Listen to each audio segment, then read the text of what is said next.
ಧರ್ಮಸ್ಥಳದಲ್ಲಿ ಶೋಧ ಕಾರ್ಯ ಮುಂದುವರೆದಿದೆ. ಸೆಕೆಂಡ್ ಪಾಯಿಂಟ್ ಆಪರೇಷನ್ ಆಲ್ಮೋಸ್ಟ್ ಅಂತ್ಯ ಆಗಿದೆ ಅನ್ನುವಂಥದ್ದು ಗೊತ್ತಾಗ್ತದೆ. ಅದಕ್ಕೆ ಇನ್ನು ಅನುಚೇತ್ ಅವರು ಒಂದು ನಿರ್ಧಾರವನ್ನು ಮಾಡಬೇಕಾಗಿದೆ ಅಷ್ಟೇ. ನಮ್ಮ ಮತ್ತೊಂದು ಕಡೆ ಈ ಆಪರೇಷನ್ ವಿಚಾರಕ್ಕೆ ಸಂಬಂಧಪಟ್ಟಂತೆ ವಿಜ್ಞಾನ ತಜ್ಞರಾಗಿರುವಂಥ ದಿನೇಶ್ ರಾವ್ ಅವ್ರನ್ನ ಮಾತನಾಡಿಸಿದ್ವಿ. ಅವ್ರು ಏನು ಹೇಳಿದ್ರು ಒಮ್ಮೆ ಕೇಳೋಣ. ನಿಯರ್ಲಿ ಅರೌಂಡ್ 13-14 ಪಾಯಿಂಟ್ಸ್ ತೋರಿಸಿದ್ದಾರೆ. ಹೌದು. ಸೊ ಒಂದರಲ್ಲಿ ಸಿಕ್ಕಿಲ್ಲ, ಮಿಕ್ಕದಲ್ಲಿ ಸಿಕ್ಬಹುದು ಅಂತ I think we should be positive. ಯಾಕಂದ್ರೆ ಬೇರೆನಲ್ಲಿ ಎಲ್ಲ ನೋಡಿದ ನಂತರ then we have to conclude. ಹೌದು. ಬಟ್ ಒಂದು ಅವರು ಪಿನ್ ಪಾಯಿಂಟ್ ಮಾಡಿ ತೋರಿಸ್ತಾ ಇರೋದು ಅಷ್ಟು ಸ್ವಲ್ಪ that is not that easy ಯಾರಿಗೆ ಆಗ್ಲಿ. ಹೌದು.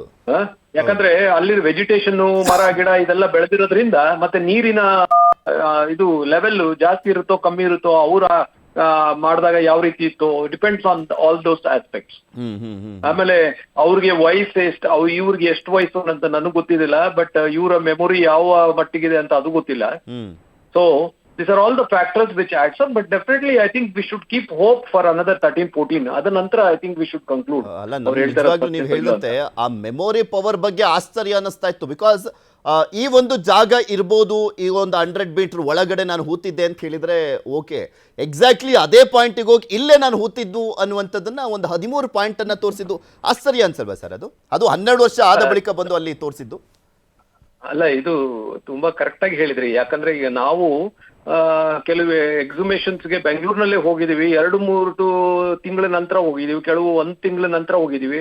ಅದನ್ನ ಅವಾಗ ತೋರಿಸ್ಬೇಕಾದ್ರೂ ನಮಗ್ ಕಷ್ಟ ಆಗ್ತಿದ್ವು. ಕೆಲವರು ಆ ಮಣ್ಣಿನಲ್ಲಿ ಮೇಲಿರ್ತಕ್ಕಂತ ಮಣ್ಣಿನ ಆಕಾರದ ಮೇಲೆ ರೆಕಗ್ನೈಸ್ ಮಾಡ್ತಿದ್ವಿ, ಕೆಲವು ಟೈಮಲ್ಲಿ ಪಕ್ಕದಲ್ಲೇ ಹಗಿತಿದ್ವು. It is not that easy. ಇದು 1-1.5 ತಿಂಗಳು ಹಳ್ಳೆದು. ಕೆಲವು ನಾವು ಈಗ ನಾವೇ 100 ಬಾಡಿಗಳು ಏನು ಊತಾಕಿದ್ವಿ ಬೆಂಗಳೂರಿನಲ್ಲೇ.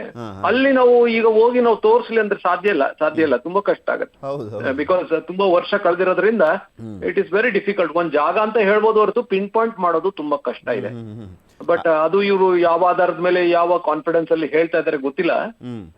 It is not that easy. But at the same time ಹೇಳ್ಬೋದು ಈ ತರ ಜಾಗದಲ್ಲಿ ಅಂತ. ಬಟ್ ಎಲ್ಲಾ ಜಾಗ ಅಗಿಯೋದು ನಿಮ್ಗೆ ಗೊತ್ತಿರಬೇಕು ಎಷ್ಟು ಕಷ್ಟ ಇದೆ ಅಂತ. So this all the what you call deterrent factors ಅಂತೀವಿ ನಾವು ಈ ತರ ಪ್ರಸಂಗಗಳಲ್ಲಿ. ಐ ಥಿಂಕ್ ಹೇಳಿ ಸರ್, ಹೇಳಿ. ಐ ಥಿಂಕ್ ಈಗ ನಾವು ಇನ್ನೂ ಒಂದು ಅವ್ರು ಏನು 13-14 ಹೇಳಿದ್ದಾರೆ, ಅದನ್ನೆಲ್ಲ ತೆಗೆಯೋವರೆಗೂ ಕಾಯೋದು ತುಂಬಾ ಉತ್ತಮ ಅನ್ಸುತ್ತೆ.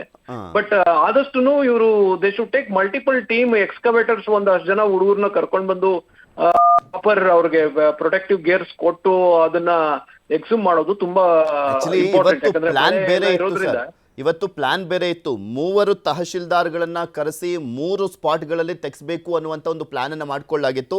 ಆದರೆ ಫೈನಲಿ ಅಲ್ಲೇನೋ AC ಪರ್ಮಿಷನ್ ಕೊಡ್ಲಿಲ್ವಂತೆ. ಸೊ ಹೀಗಾಗಿ ಇವತ್ತು ಒಂದೇ ಪಾಯಿಂಟ್ನಲ್ಲೇ ತೆಗೆಸುವಂಥ ಕೆಲಸವನ್ನ ಮಾಡ್ಲಾಗ್ತಾ ಇದೆ ನೆನ್ನೆ ರೀತಿಯಲ್ಲೇ. ಅದೇ, ಬಟ್ ಇದು ಜಾಸ್ತಿ ಟೈಮ್ ತಗೊಳ್ದೇ ಇರೋದು ಉತ್ತಮ. ಯಾಕಂದ್ರೆ ಒಂದ್ಸಲಿ ಐಡೆಂಟಿಫೈ ಆಗಿರೋದ್ರಿಂದ ದೆನ್ ಅದು ಐಡೆಂಟಿಫೈ ಇರೋ ಜಾಗದಲ್ಲಿ ಆದಷ್ಟು ಬೇಗ ತೆಗೆಯೋದು ಉತ್ತಮ. ಯಾಕಂದ್ರೆ ತುಂಬಾ ಪಾಯಿಂಟ್ಸ್ ಇರೋದ್ರಿಂದ ಅವ್ರು ಹೇಳ್ತಾ ಇರೋದು 350-400 ಬಾಡೀಸ್.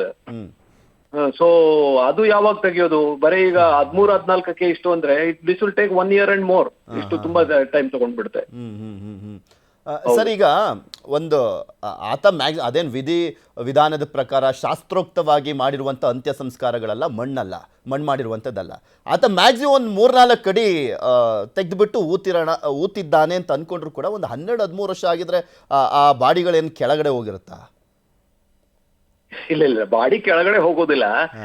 ಅದೇ ಅವರು ಯಾರು ಊತಿದ್ದಾರೆ ಅವರೇ ಊತಿರೋದ್ರಿಂದ ಅವ್ರಿಗೆಲ್ಲ ಗೊತ್ತಿರುತ್ತೆ ಎಲ್ಲೆಲ್ಲಿ ಯಾವ್ಯಾವ ಅಡಿ ಎಷ್ಟು ಅಡಿ ತೆಗ್ದಿರ್ತಾರೆ ಅಂತ. ಸೊ ಆ ಆಧಾರದ ಮೇಲೆ ತೆಗೆಯೋದು ತುಂಬಾ ಈಸಿ ಆಗತ್ತೆ. ಬಟ್ ಇದು ಬಾಡಿ ಕೆಳಗೋಗೋದಿಲ್ಲ. ಇನ್ನ ಬೇಕಾದ್ರೆ ಕೆಳಗಂದ್ರೆ ಡೆಫಿನೆಟ್ಲಿ ಇದೇನಂದ್ರೆ ಈ ಮಳೆ ಬಂದು ಮಣ್ಣೆಲ್ಲ ಸ್ಲೈಡ್ ಆಗಿ ಆ ಜಾಗದಲ್ಲಿ ಲ್ಯಾಂಡ್ ಸ್ಲೈಡ್ ಆಗಿದೆಯೋ ಇಲ್ಲೋ ಅಂತ ಅದೊಂದು. ಯಾಕಂದ್ರೆ ಈ ಜಾಗದಲ್ಲಿ ಅದೊಂದು ತಿಳ್ಕೊಬೇಕು. ಇನ್ನೊಂದು, ಜಾಸ್ತಿ ಮಳೆ